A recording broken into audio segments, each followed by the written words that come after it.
Bonjour à tous et bienvenue dans Come Together épisode 7, la première émission dédiée aux pros de la communication du supérieur. Un rendez-vous proposé par l'agence Madame Monsieur en partenariat avec l'ARCES, le réseau national des communicants du supérieur, et c'est diffusé ici sur Campus Matin tous les mois. Au programme aujourd'hui, nos rubriques habituelles, les portes ouvertes sur les actus de la com, la revue de presse avec notre kiosque à journaux et enfin l'interview d'une personnalité qui fait la une dans notre petit oral. Mais Come Together, c'est avant tout un grand débat à chaque émission et le débat aujourd'hui est consacré, une fois n'est pas coutume, aux entreprises. Comment les écoles et les universités doivent-elles communiquer avec celles qui sont censées embaucher les étudiants et les diplômés? C'est le thème de notre nouveau grand amphi, Jingle. L'insertion des jeunes étudiants et diplômés étant un enjeu central pour les grandes entreprises et les universités, les relations entreprises sont devenues un point stratégique pour les établissements du supérieur. Alors, quelles sont les communications gagnantes dans l'approche école-entreprise? C'est ce que nous allons découvrir dans notre grand amphi, juste après un petit rappel des enjeux en images par Émilie Broust.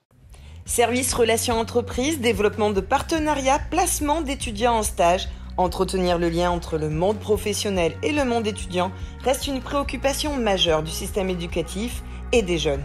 Dans une enquête de Planète Grandes Écoles, 34% des jeunes interrogés affirment que la formation représente une valorisation dans le CV pour approcher une entreprise et décrocher un job. Dans cette rencontre école-entreprise, la communication a son rôle à jouer pour favoriser une meilleure connaissance de la formation et pour faciliter l'insertion sociale et professionnelle des étudiants. Comment cibler les entreprises et qualifier ces messages? Comment communiquer vers elles et avec elles? On vous dit tout dans le grand amphi. Alors, comment communiquer avec elles? Elles, ce sont les entreprises, petites ou grandes. Pour en parler, nous avons autour de la table 3 invités que je vais vous présenter immédiatement. Virginie Correc, bonjour. Bonjour. Vous êtes responsable des relations entreprises et des partenariats de l'EM Normandie. Exactement. À vos côtés, nous avons Julien Breuil, directeur, pareil, des relations entreprises et des partenariats à l'EDC Paris. Bonjour. Bonjour Julien. Et de l'autre côté, Sébastien Kuntz, vous êtes directeur communication et marketing digital de CY École de Design. Bonjour. Et enfin, nous avons en plateau, comme à chaque fois, Émilie Broust, qui interviendra à sa guise et qui nous fera tout à l'heure un petit tour d'horizon des actus de la com de l'ESR. Bonjour à tous. Rentrons directement dans le vif du sujet. Je l'ai annoncé en intro, mais on est face à un véritable enjeu aujourd'hui dans les écoles de management de tisser des relations entreprises très étroites. Bien sûr, c'est essentiel. Nous, notre objectif, c'est de former leurs futurs collaborateurs, les managers de demain. Donc, on doit absolument communiquer pour savoir quelles sont leurs attentes, quels sont leurs besoins et adapter toute notre pédagogie, toute l'expérience aussi au global qu'ils réalisent dans une école de commerce, que ce soit à travers les associations, enfin leur investissement dans des associations, les stages, l'alternance, les missions, les challenges. Voilà, tout est fait pour les préparer, bien sûr, à leur insertion professionnelle. Donc pas qu'en termes de compétences, bien sûr, il en faut, mais aussi beaucoup sur l'aspect comportemental, hein, tous les soft skills qui sont attendus et qui font la différence et qui sont très attendus des entreprises. Julien, vous êtes nouveau directeur dans ce travail de relations entreprises côté école. Vous aviez travaillé avant dans un média, justement, qui était en contact avec les entreprises. Qu'est-ce que ça change? Est-ce que c'est difficile, quand on est dans une école, de nouer des liens et de communiquer avec les entreprises? Alors c'est vrai que si je compare par rapport à un média, forcément, il y a un impact de la notoriété. Donc déjà, le point de départ, c'est la notoriété de l'école ou de la structure vis-à-vis de son marché. Après, je pense que quelle que soit la structure, l'objectif, c'est quand même de répondre aux besoins de l'entreprise. Et en fait, les besoins des entreprises sont multiples. Enfin, on y reviendra, mais on va avoir des besoins de recrutement, ça c'est certain. Donc, ils vont aller chercher de nouveaux talents. Hein, on venait d'en parler. Mais ils ont aussi des problématiques, on le sait, sur la responsabilité sociétale, la raison d'être des entreprises. Donc, pour moi, l'enjeu majeur, c'est surtout de répondre aux besoins de l'entreprise et d'avoir une offre dans l'école qui correspond. Après, il y a différents canaux. Et de trouver les bons porte-voix. Et de trouver les bons porte-voix. Et Sébastien, privé-public, même combat. Quand on est une école de design rattachée à une université, l'enjeu de communiquer auprès des entreprises, il n'est pas du tout mineur. Non, pas du tout. D'autant qu'une des particularités de l'école de design, de CY École de Design, c'est d'avoir implanté donc une pédagogie par projet où derrière chaque projet, il y a un partenaire qui soit une entreprise ou Donc d'énormes besoins. d'énormes besoins pour chaque année pouvoir faire cours. Ouais. Alors, on connaît plutôt les écoles dans leur sens de la communication vis-à-vis des futurs candidats. On essaye de leur expliquer quelles études ils peuvent faire. Là, quand on est en relation entreprise, il faut dire quoi? On doit leur dire quoi pour attirer leur attention? Moi, je dirais qu'on doit leur dire qu'on peut les aider à attirer, dans un premier temps, attirer les jeunes, bien les préparer. On a besoin d'eux pour aussi construire nos programmes. Dans les comités de pilotage, par exemple, il y a des professionnels qui interviennent. Voilà, il faut savoir que tous les ans, nous, on revoit justement nos programmes pour les adapter au mieux. Il y a l'évolution des métiers. Aujourd'hui, je pense que 85% des métiers de 2030, on ne les connaît pas encore. Donc on a vraiment besoin d'échanger à ce niveau-là, de communiquer avec eux, que c'est vraiment un partenariat, que c'est une relation win-win. On a besoin d'eux pour avoir des offres de stage, d'alternance, d'emploi, des sujets concrets, terrain pour les sujets de mission et challenge par exemple.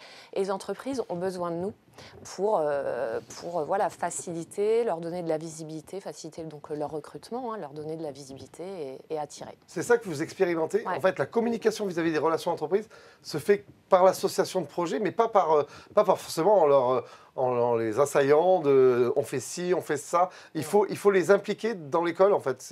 C'est plus de l'amont que... Ouais.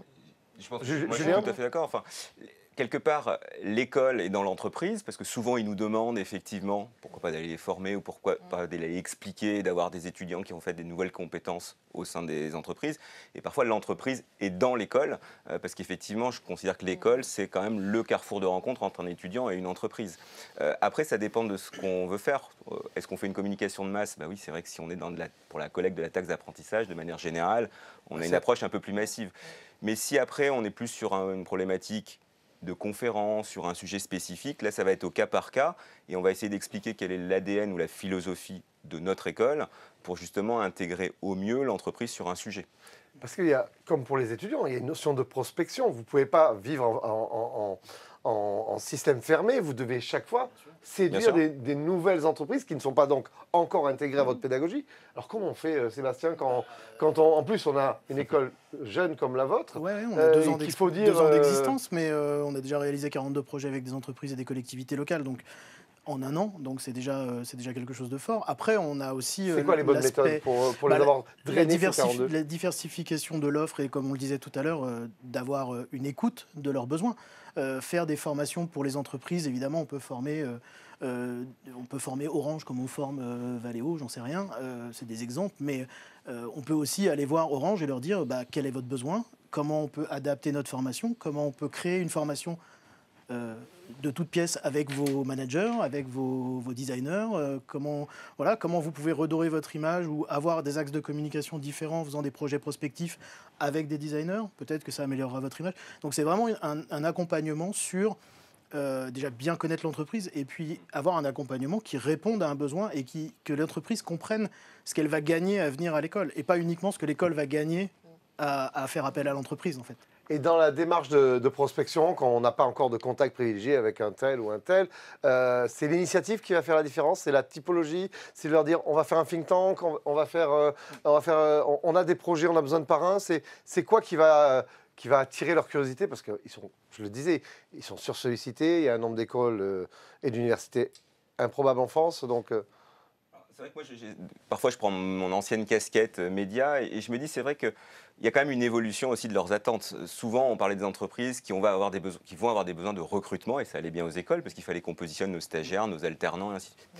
Sauf qu'aujourd'hui, les entreprises, elles ont une difficulté quand même qui est majeure, c'est de trouver le bon profil. Elles sont toutes confrontées à ça. Elles ont aussi un deuxième enjeu, c'est que la plupart des métiers, parfois dans leur entreprise, ne sont pas connus.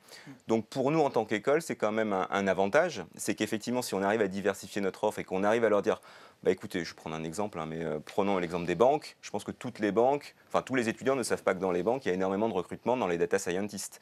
Donc pour nous, c'est quand même un élément fondamental pour faire venir une banque dans l'école auprès de ces étudiants-là et de leur dire, ça peut être intéressant pour vous de vous faire connaître sur ces sujets-là et sur ces métiers-là, alors qu'historiquement, on vous voit plutôt sur d'autres métiers et que vous rencontrez des difficultés justement pour le faire. C'est un peu ça, c'est le travail de trouver le bon angle en fait, pour leur apporter une bonne réponse. C'est un peu un travail journalistique presque. C'est vrai que Donc vous devez enquêter sur les entreprises, sur leurs besoins. Non, mais savoir qui elles sont, comment elles se portent. Enfin, c'est le minimum. De toute façon, quand on communique avec une entité, c'est de savoir qui on a en face. Et l'idée, c'est nous, on fait aussi on a créé des speed meetings, par exemple, pour les recrutements d'alternants. Donc, on fait venir les entreprises dans l'école. On essaye de démultiplier le nombre de fois où on leur parle aussi. On a fait un événement dernièrement où on les a invités à venir sur le campus.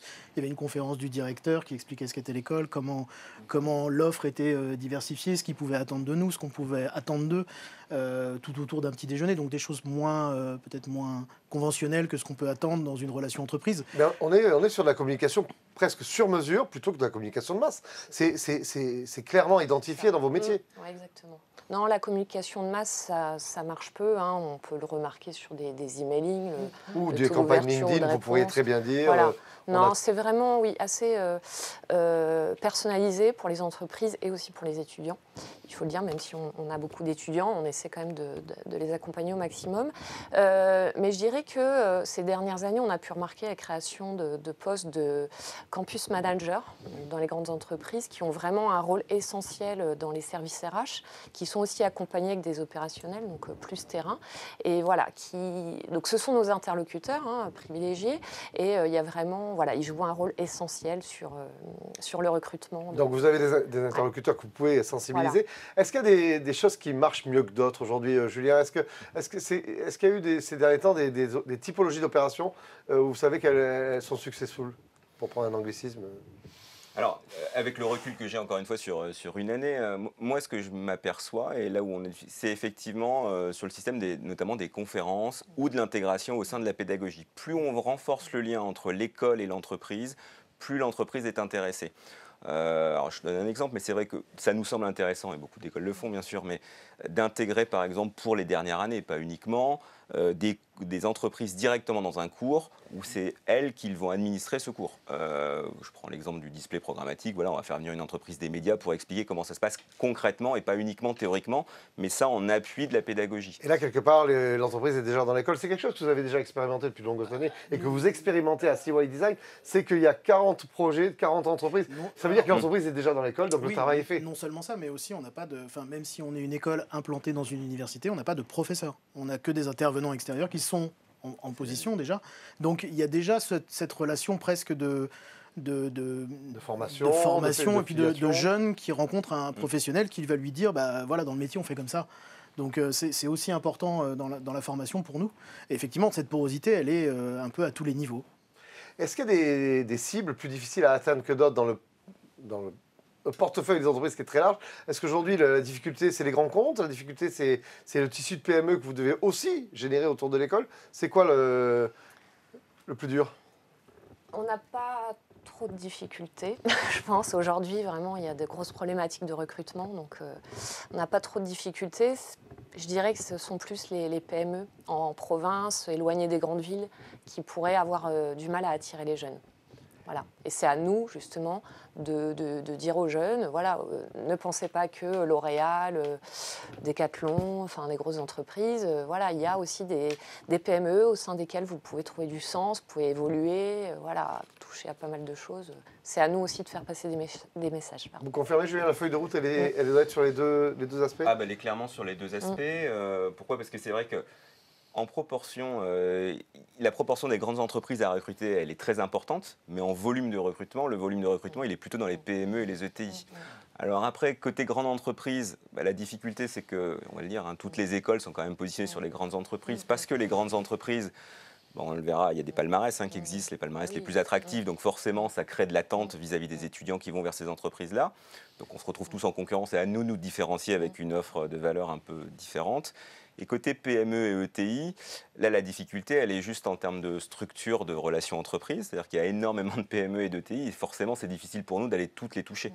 En revanche, c'est important pour nous, écoles, de bien faire comprendre à nos étudiants comment se structure le marché de l'emploi et qu'effectivement, des perspectives de carrière, elles peuvent aussi exister dans les PME et les ETI. Mais encore faut-il déjà les connaître et voir effectivement quels sont les objectifs que les étudiants ont vis-à-vis de ces boîtes. Même si c'est moins porteur en termes d'image. Parce qu'à l'arrivée, tout ce travail-là, il est évidemment pour travailler l'employabilité de vos étudiants, mais également la notoriété de vos écoles auprès des candidats. C'est là encore l'objectif qu'on vous donne, drainer autour de nous des belles marques pour que, au niveau du recrutement de l'école, ça marche mieux. Bien sûr, sur la communication pour attirer, bien sûr. Et puis un candidat, il a ses parents, et s'il lui dit « Ah ouais, le M Normandie, ils ont un gros partenariat avec telle grosse entreprise internationale, etc. » Forcément, ça attire. Ça marche.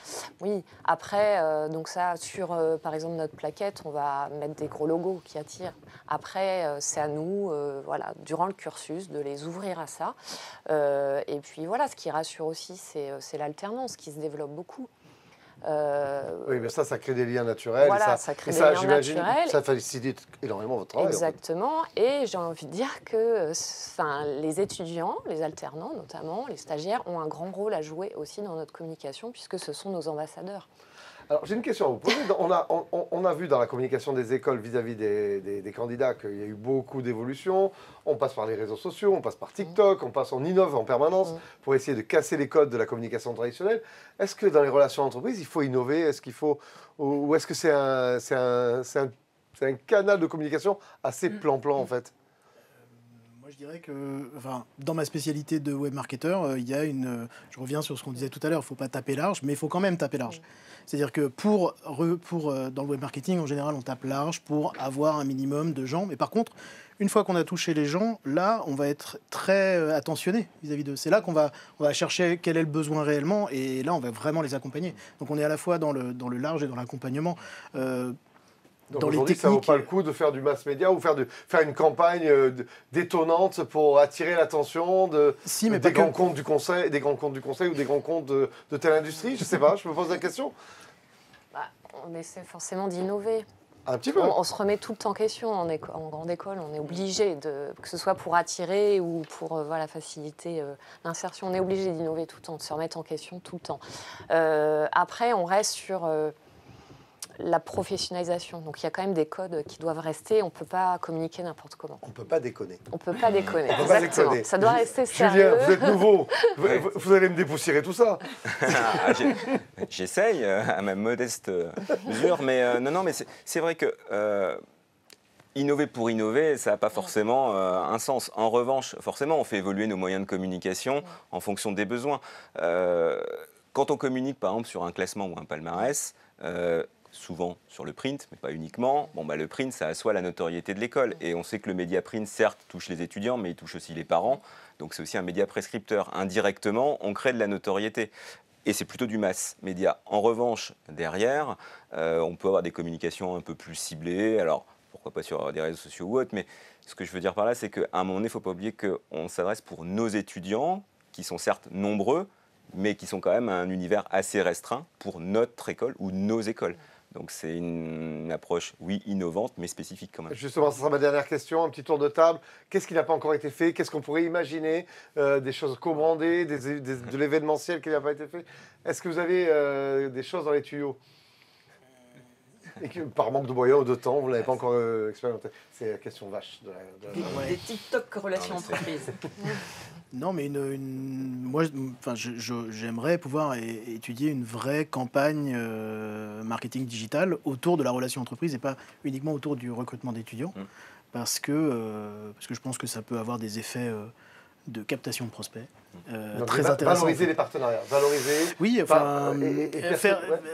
avoir une communication structurée auprès des entreprises vraiment autour de la captation de prospects, enfin tout le mécanisme marketing digital. Ouais, ça peut être bien. Julien, une idée? Non, moi, je crois à la création de contenu. Donc, création de contenu co-brandé avec des entreprises. Alors, parfois, ça peut être du co-branding à plusieurs entreprises, parfois juste avec une entreprise, sur une problématique qu'on décline en grands médias et ensuite en fonction des canaux. Ça peut être du média traditionnel, du RS, du livre blanc, parce qu'à un moment donné, on va apporter une vraie plus-value. Donc quand je parle de contenu, pourquoi pas créer une étude avec une entreprise sur une spécificité qui les intéresse. Alors on ne peut pas les décliner à l'infini, mais potentiellement on peut le faire au moins sectoriellement. Donc ça c'est vraiment des réflexions qu'on se pose, ou que je me pose, et forcément, et qui permettent d'aller plus loin. Virginie? Alors oui, on est aussi toujours en réflexion sur des projets innovants, bien sûr, et avec des entreprises. On échange avec des campus managers, justement, qui cherchent aussi des solutions de recrutement innovantes. Après, nous, on a innové avec un outil, c'est une plateforme multimodale qui se base sur de la science cognitive à partir de la data donc, de nos étudiants, qui s'appelle Ward, avec d'utiliser toute la data pour les orienter, justement, vers la connaissance d'eux-mêmes, de leurs compétences. Donc ça va regrouper leurs notes dans telle ou telle matière, les stages qu'ils ont réalisés, etc. Et puis voilà, il y a toute une plateforme qui vient de se mettre en place. Une forme de modernité, utiliser les data dans la communication et dans les relations entreprises. Merci beaucoup Virginie, Julien, Sébastien. Vous restez avec nous. On passe à la deuxième partie de l'émission.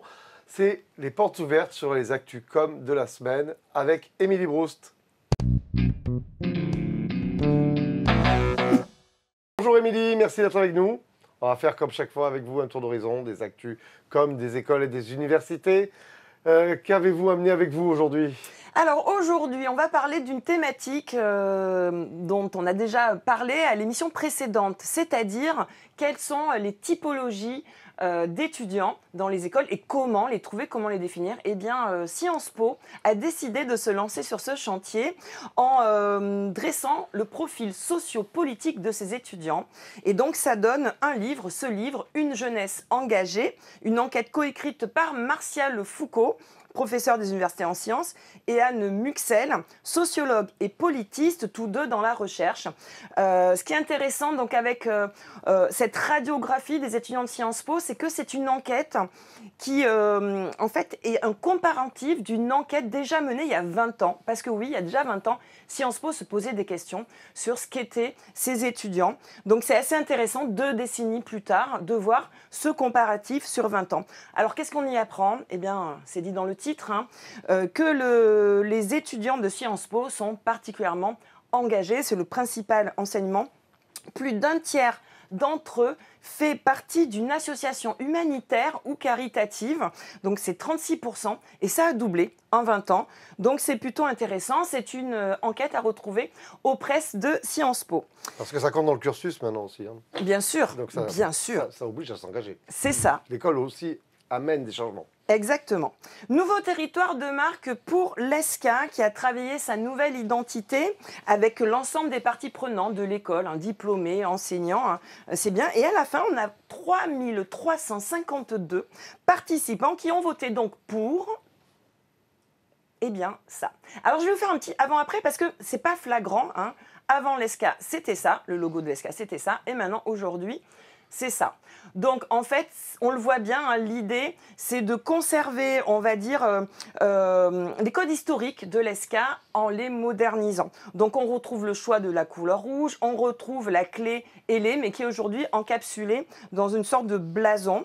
Il y a également une nouvelle signature, Creating Future, alors Futures, bien sûr les futurs, qui est uniquement en anglais. Ça permet de valoriser le rayonnement international de l'école. C'est un moyen aussi pour, on va dire, valoriser son engagement auprès de ses étudiants, qui est de les tourner vers l'avenir, d'oser tous les possibles.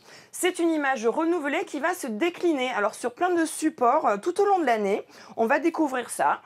C'est plutôt intéressant comme nouvelle identité. Enfin, parlons plutôt d'une action qui n'est pas ciblée sur une école, mais plutôt sur l'orientation en général. Et c'est le podcast Lost in Orientation. J'ai bien dit là. Lancé par le groupe Omnes Education. Alors pour rappel, Omnes Education sont des écoles comme l'ESCE, l'INSEC, l'ECE, Sub de Pub. Donc pas mal d'écoles. C'est un podcast plutôt pédagogique, bienveillant et humoristique à retrouver 2 fois par mois et animé par des professionnels. Donc c'est un rendez-vous qui est à destination des parents. Et oui, parce que ce sont eux qui ont défini les thématiques. En effet, ils ont été audités, 3000 parents ont été audités pour essayer de comprendre leur questionnement. Alors ça donne des sujets comme c'est quoi une école de commerce, mais aussi prendre un petit job pendant ses études ou encore s'orienter avec des mauvaises notes. Alors moi, celui-là, je pense qu'il va cartonner. 5 épisodes Ils auraient sont dû sortir plus tôt pour moi. Mais moi aussi, c'est ce que je me suis dit. 5 épisodes sont déjà en ligne à retrouver sur tous les supports, les plateformes de podcast, toutes. Belle initiative. Merci beaucoup, Émilie. De rien. C'est tout pour la semaine? C'est tout.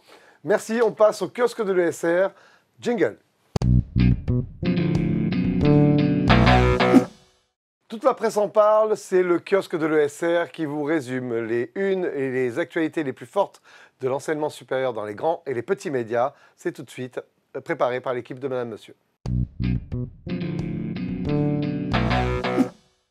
Bonjour à tous et bienvenue sur le kiosque de l'ESR. Je suis ravie de vous retrouver pour cette 2e saison de Come Together, toujours pour vous présenter les sujets dont ont parlé les médias ces dernières semaines. Au programme de cette revue de presse, une partie palmarès avec l'incontournable classement des écoles de commerce du Figaro étudiant et le classement des écoles les plus engagées par les EcoStart et Change Now. Nous enchaînerons avec un duel entre les écoles d'art privées et publiques signé Le Monde Campus, un focus sur 2 secteurs porteurs par le monde et un zoom sur le dossier énergie de l'étudiant. Enfin, et comme c'est une période importante à la fois pour les jeunes en réorientation et pour les écoles, un récapitulatif des rentrées décalées par Diplôméo. Le Figaro étudiant a récemment publié son palmarès des écoles de commerce qui classe les grandes écoles de commerce selon 3 critères, l'excellence académique, l'international et l'emploi des diplômés. Le Figaro étudiant publiait dans ce même dossier un classement des villes étudiantes en Europe avec sur le podium Barcelone, Berlin et Londres. Emma Ferrand, journaliste à la rédaction du Figaro, indique d'ailleurs dans un article que la concurrence entre les grandes écoles n'est plus seulement nationale mais bien européenne et que les écoles françaises surveillent leurs voisins avec attention. Pour la 2e année consécutive, la rédaction des EcoStart s'est associée à Change Now pour classer les écoles les plus engagées dans la transition écologique et sociale. Laura Macari, pigiste pour la rédaction, a fait un zoom sur 6 initiatives du monde enseignant qui font du bien à la planète. On y retrouve par exemple la bourse étudiante Polytech Green pour une mobilité internationale éco-responsable, mais aussi la journée d'intégration solidaire de l'ESCA ou encore le parcours certifiant sur les enjeux économiques et géopolitiques du climat pour TBS. Dans un autre registre, Séverin Gravelot, journaliste au Monde Campus, s'est intéressé aux écoles d'art. D'un côté, les établissements publics dont la sélectivité augmente d'année en année faute de place, et de l'autre, les écoles d'art privées dont le développement rapide s'explique par l'intérêt croissant des jeunes pour ces filières artistiques. Le Point a publié début novembre un dossier formation initiale dans lequel le journal met en lumière 2 secteurs, le métaverse et le sport business. Un premier article montre en quoi le monde de la blockchain et des crypto-monnaies est un secteur prometteur qui attire toujours plus de jeunes. Quant au second article, il montre en quoi les écoles doivent affiner leur offre pour se démarquer face à la concurrence. En pleine période de crise énergétique, la rédaction de l'Étudiant a publié fin novembre un dossier spécial énergie. Énergie renouvelable, hydrogène, nucléaire, électricité ou gaz, la rédaction a fait le tour des établissements du supérieur qui forment les jeunes à l'énergie, un secteur devenu incontournable. Dans l'enseignement supérieur, l'arrivée de l'hiver annonce souvent l'ouverture du recrutement en rentrée décalée des jeunes déçus de leur choix d'orientation. En effet, comme le montre l'article de Diplôméo, de plus en plus d'écoles ouvrent des classes en janvier pour permettre aux jeunes qui souhaitent changer de filière d'intégrer une formation en accéléré et de ne pas perdre une année. Voilà, on arrive au bout de cette revue de presse. On se retrouve le mois prochain pour de nouvelles actus sur l'enseignement supérieur. À bientôt. Et pour finir l'émission, nous concluons avec notre dernière rubrique, un invité qui fait l'actu de la semaine. C'est le petit oral Jingle.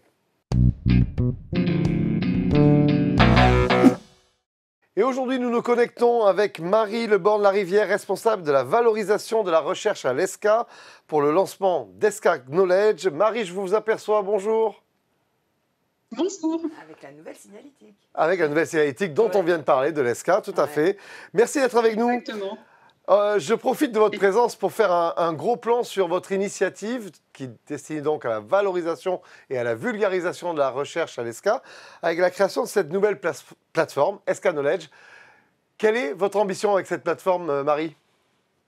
Alors, l'idée de cette plateforme ESCA Knowledge, c'est de mettre à la portée d'un public très large les publications scientifiques de nos chercheurs et de nos chercheuses à l'ESCA, sous forme d'articles, de podcasts ou de vidéos. Et donc, en fait, cette plateforme, c'est un lieu unique qui propose à tous les publics un accès privilégié aux résultats de la recherche produite à l'ESCA. Donc aujourd'hui, en déduisant, suite à cette création, votre intention, vous êtes à un stade où vous pensez qu'il faut sortir les expertises de l'école au grand public, les présenter au grand public pour qu'ils puissent avoir... Pardon, je vous ai coupé. Je vous en prie.